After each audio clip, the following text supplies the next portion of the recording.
Assalamualaikum warahmatullahi wabarakatuh. Nama saya Rosiana, NPM 1702050055. Nomor ujian 4177, Fakultas Syariah, Program Studi Hukum Ekonomi Syariah, semester 6B. Di sini saya akan menjawab soal ujian akhir semester mata kuliah alternatif penyelesaian sengketa bisnis syariah.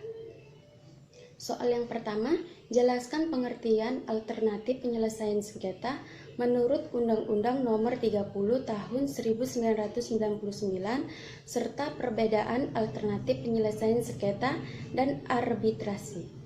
Jawabannya, alternatif penyelesaian sengketa menurut Undang-Undang Nomor 30 Tahun 1999 adalah lembaga penyelesaian sengketa atau beda pendapat melalui prosedur yang disepakati para pihak, yakni penyelesaian di luar pengadilan dengan cara konsultasi, negosiasi, mediasi, konsiliasi, dan penilaian ahli. Selanjutnya, perbedaan alternatif penyelesaian sengketa dan arbitrasi. Perbedaannya itu alternatif penyelesaian sengketa, lembaga penyelesaian sengketa di luar pengadilan, sedangkan arbitrasi penyelesaian sengketa perdata di luar pengadilan umum yang didasarkan pada perjanjian.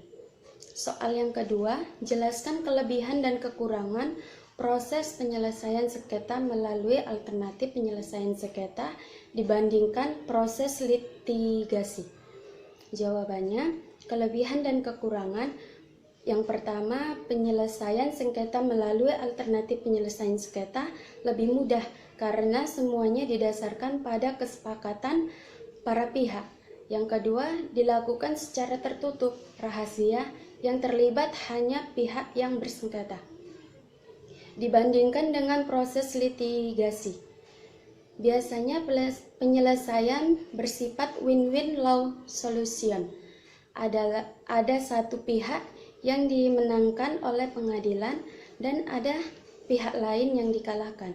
Jadi secara praktik bisnis, hal-hal yang seperti itu bisa dipengaruhi hubungan dia dengan klien, misalnya yang bisa berdampak pada bisnisnya.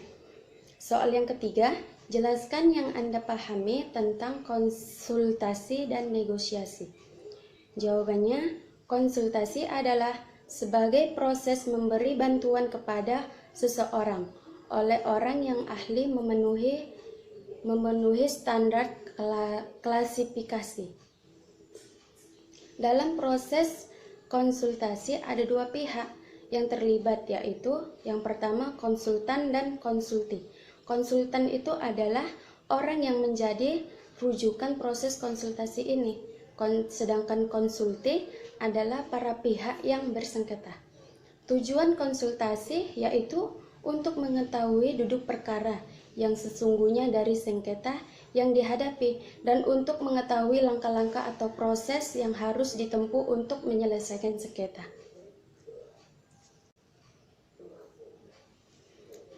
Selanjutnya, negosiasi. Kata negosiasi itu mempunyai pandangan makna dengan kata musyarakah, perundingan, dan bermufakat. Kemudian negosiasi itu bisa dibedakan menjadi dua, yaitu negosiasi kepentingan dan negosiasi hak. Negosiasi kepentingan itu negosiasi yang dilakukan oleh para pihak sebelum adanya hubungan hukum yang mengikat hak dan kewajiban. Sedangkan negosiasi hak adalah negosiasi yang terkait dengan hak-hak yang memang harus didapat oleh para pihak. Orang yang terlibat di dalam negosiasi disebut negosiator. Adapun peran negosiator yaitu sebagai jembatan kepentingan, sebagai penyambung lidah, dan sebagai wakil dari pihak yang bersengketa. Tahap negosiasi terbagi menjadi tiga, yaitu tahap pra sebelum negosiasi, yang kedua tahap negosiasi itu sendiri, dan ketiga tahap kesimpulan. Yang pertama itu tahap pra sebelum negosiasi, yaitu tahap persiapan. Yang kedua tahap negosiasi itu sendiri. Biasanya diawali dengan saling memperkenalkan diri. Yang ketiga, tahap kesimpulan. Tahap kesimpulan itu negosiasinya berhasil atau justru tidak ada kesepakatan. Selanjutnya soal nomor 4. Jelaskan yang Anda pahami tentang mediasi dan konsiliasi. Jawabannya, mediasi adalah penyelesaian sengketa melalui proses perundingan para pihak dengan bantuan mediator. Mediator adalah pihak yang bersikap netral dan tidak memihak. Peran mediator itu sebagai penengah atau jembatan dari para pihak. Selanjutnya, konsultasi. Konsultasi adalah sebuah usaha mempertemukan keinginan kedua belah pihak yang berselisih untuk mencapai persetujuan dan penyelesaian. Dalam berkonsultasi diperlukan yang namanya konsiliator. Konsiliator itu sendiri seorang penengah yang tidak memihak salah satu pihak.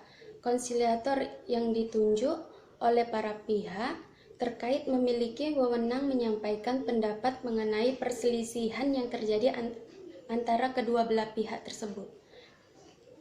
Selanjutnya soal yang nomor 5.